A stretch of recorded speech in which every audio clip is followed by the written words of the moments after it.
po si Doc Y. Tapos si Doc X.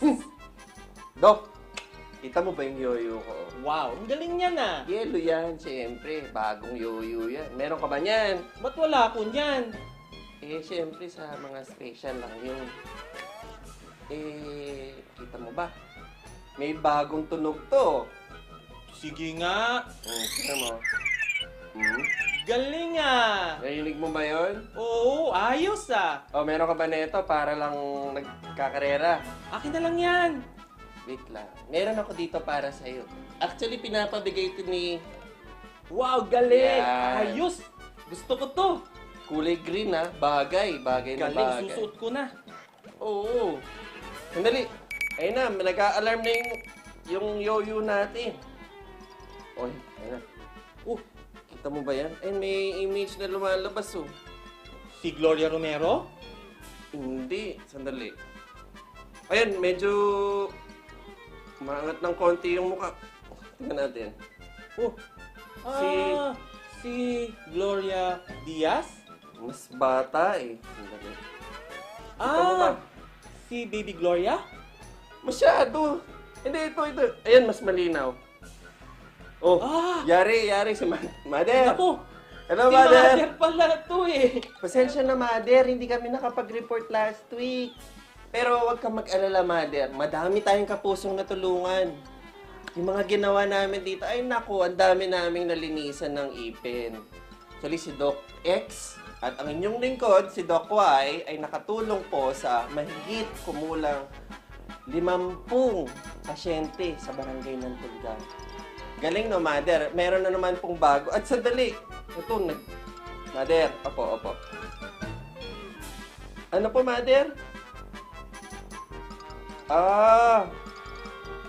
Paano ba yan, Doc X? Pinapabalik ako ni Mother sa Barangay Tulgao kasi may mga kasama pa tayo doon at kapusong kailangan ng tulong para sa bleaching. Paano ba yan? Ayos, Doc Y. Una muna ako sa'yo, ha?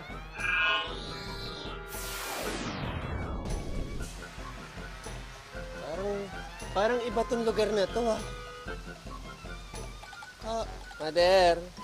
Mother. Isa lang ako dito. Dapat Tulgao. Dali lang po, ah.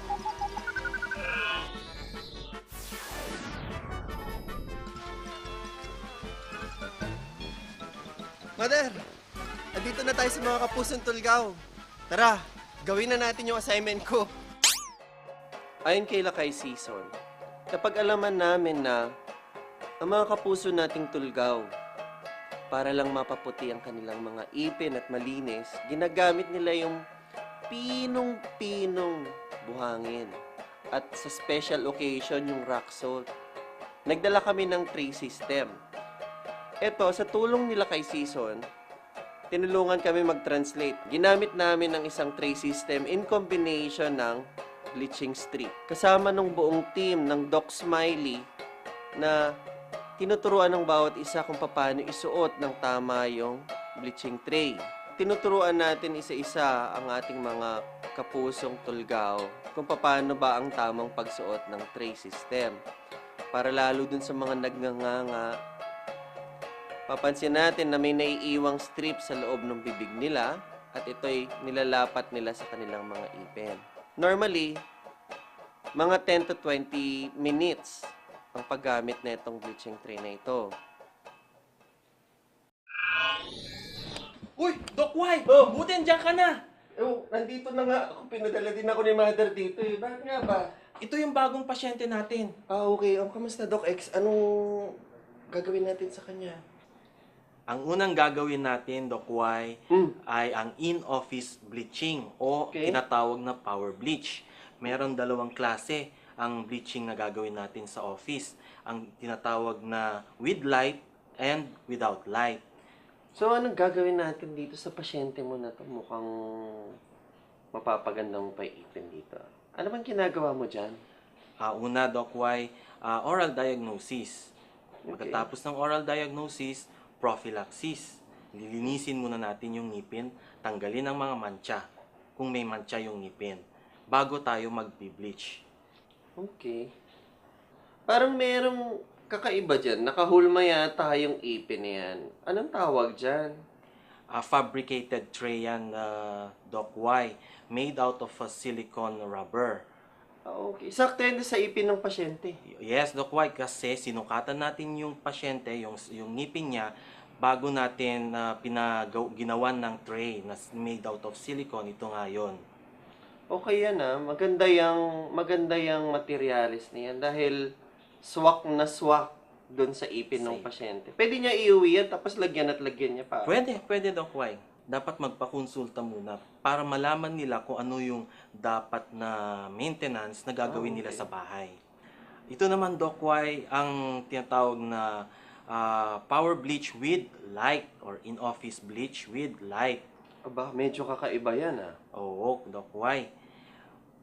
Unang-una, nilalagyan natin, ina-isolate din, kagaya din nung kanina. Ngayon, nilalagyan natin ito ng bleaching gel sa Okay. surface ng mga ngipin. Pero kakaiba to dahil binabrush mo yung surface ng ipin natin, ano? Oo, Doc Y. Ito may kakaiba pa oh. Ito naman activator para mas Okay. lalong ma-enhance yung pagpapuputi ng ngipin. Okay. Ito siguro yung tinatawag nilang bleaching strips. Yes, tama, Doc Aba, Y. mahusay. Maganda na. Masyadong mabilis ang technology ngayon ng mga kapuso. Nakita nyo po ba yan? Medyo kakaiba ng konti. Meron na tayong nilalagay na bleaching strips. Take home din yan, Doc. Yes, Doc Y, tama.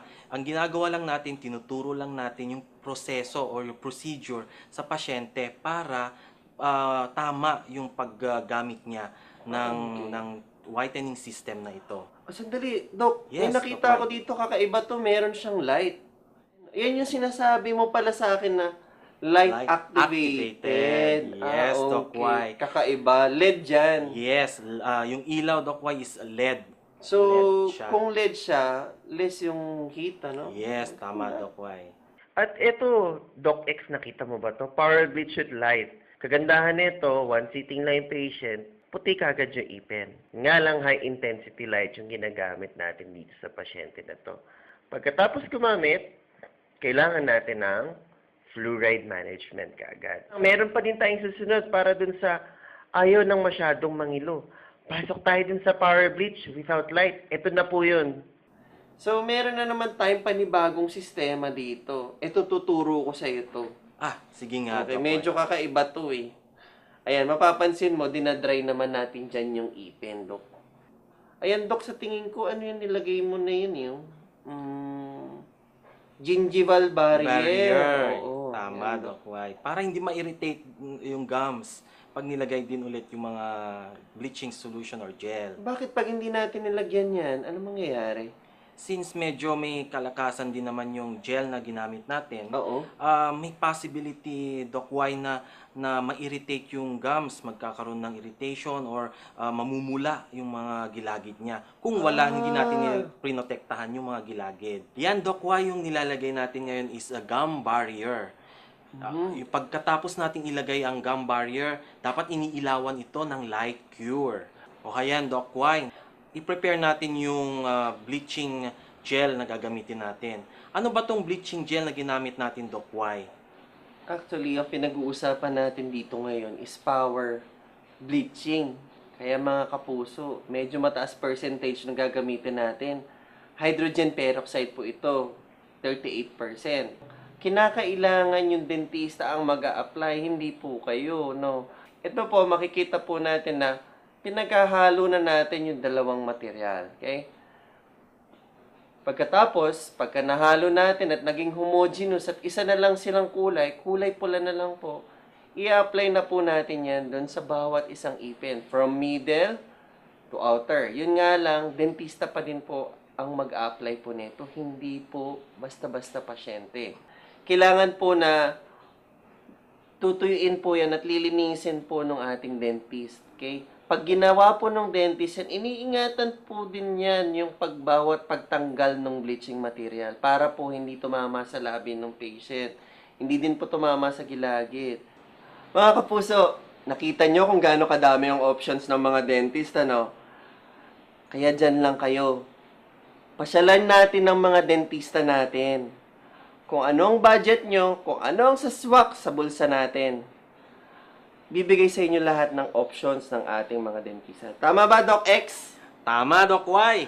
Pasyalan nyo na yung mga dentist nyo. Tara na, punta na kayo sa mga dentist para mapaputi na natin ang ngipin natin. At syempre, makakangiti na kayo ng mas maganda. Katulad namin ni Doc